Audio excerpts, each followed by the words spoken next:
ಬೆಂಗಳೂರಿನಲ್ಲಿ BJP core committee ಸಭೆ ಆರಂಭವಾಗಿದೆ. ಬಿಜೆಪಿ ರಾಜ್ಯಾಧ್ಯಕ್ಷ ಯಡಿಯೂರಪ್ಪ ನೇತೃತ್ವದಲ್ಲಿ ಈ ಸಭೆ ಆರಂಭ ಆಗಿದೆ.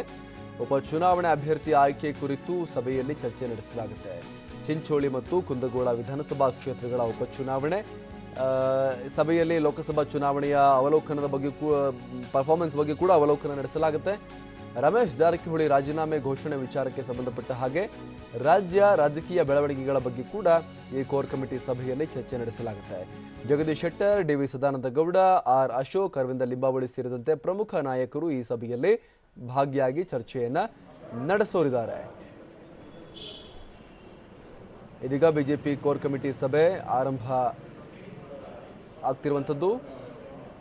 ಮತ್ತಷ್ಟು ಮಾಹಿತಿ ನಮ್ಮ ಪ್ರತಿನಿಧಿ ಕಿರಣ್ ಹನೇಡ್ಕರ್ ನೀಡ್ತಾರೆ. ಕಿರಣ್, ಬಿಜೆಪಿ ನಾಯಕರ ಕೋರ್ ಕಮಿಟಿ ಸಭೆ ಮುಖ್ಯವಾದ ಅಜೆಂಡಾ ಏನು? ಈಗ ಬೈ ಎಲೆಕ್ಷನ್ ಬೇರೆ ಇದೆ, ಜೊತೆಗೆ ರಾಜ್ಯದಲ್ಲೂ ಕೂಡ ಸಾಕಷ್ಟು ರಾಜಕೀಯ ಬೆಳವಣಿಗೆಗಳಾಗೋ ರೀತಿ ಕಾಣಿಸ್ತಾ ಇದೆ. ಏನೆಲ್ಲ ಚರ್ಚೆ ನಡೆಸ್ತಾರೆ ಬಿಜೆಪಿ ನಾಯಕರು ಅಂತ? ಅಮರ್ ಪ್ರಸಾದ್, ಬೆಳಗಿನಿಂದ ಆರಂಭವಾಗಿರುವಂತಹ ರಾಜ್ಯ ಬಿಜೆಪಿ ಕೋರ್ ಕಮಿಟಿ ಸಭೆಯಲ್ಲಿ ಪ್ರಮುಖವಾಗಿ ಇರುವಂತಹ ಅಜೆಂಡಾ ಚಿಂಚೋಳಿ ವಿಧಾನಸಭಾ ಕ್ಷೇತ್ರದ ಉಪಚುನಾವಣೆ, ಅದೇ ರೀತಿ ಕುಂದಗೋಳ ವಿಧಾನಸಭಾ ಕ್ಷೇತ್ರದ ಉಪಚುನಾವಣೆ. ಈ ಎರಡೂ ಕ್ಷೇತ್ರಗಳಿಗೆ ಬಿಜೆಪಿ ಅಭ್ಯರ್ಥಿಗಳನ್ನ ಆಯ್ಕೆ ಮಾಡುವಂತಹ ಸಂಬಂಧವಾಗಿ ಇವತ್ತು ಕೋರ್ ಕಮಿಟಿ ಸಭೆಯನ್ನ ಪ್ರಮುಖವಾಗಿ ಕರೆಯಲಾಗಿದೆ.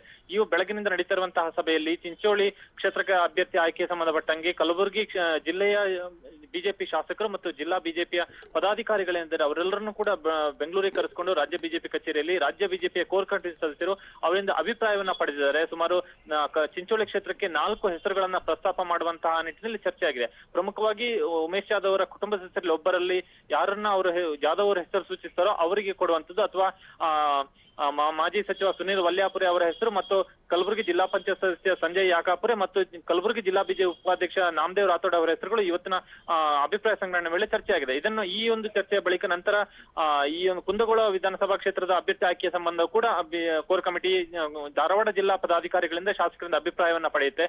ಅದಾದ ನಂತರ ರಾಜ್ಯದಲ್ಲಿ ನಡೀತಿರುವಂತಹ ಬೆಳವಣಿಗೆ ಅಂದ್ರೆ ಶಾಸಕ ರಮೇಶ್ ಜಾರಕಿಹೊಳಿ ಶಾಸಕ ಸ್ಥಾನಕ್ಕೆ ರಾಜೀನಾಮೆ ಘೋಷಣೆ ಮಾಡಿರುವಂತಹ ವಿಚಾರ ಏನಿದೆ ಅದಕ್ಕೆ ಸಂಬಂಧಪಟ್ಟಂತಹ ಬೆಳವಣಿಗೆ ಬಗ್ಗೆ ಕೂಡ ಕೋರ್ ಕಮಿಟಿ ಒಂದಷ್ಟು ಚರ್ಚೆಯನ್ನು ನಡೆಸುತ್ತೆ.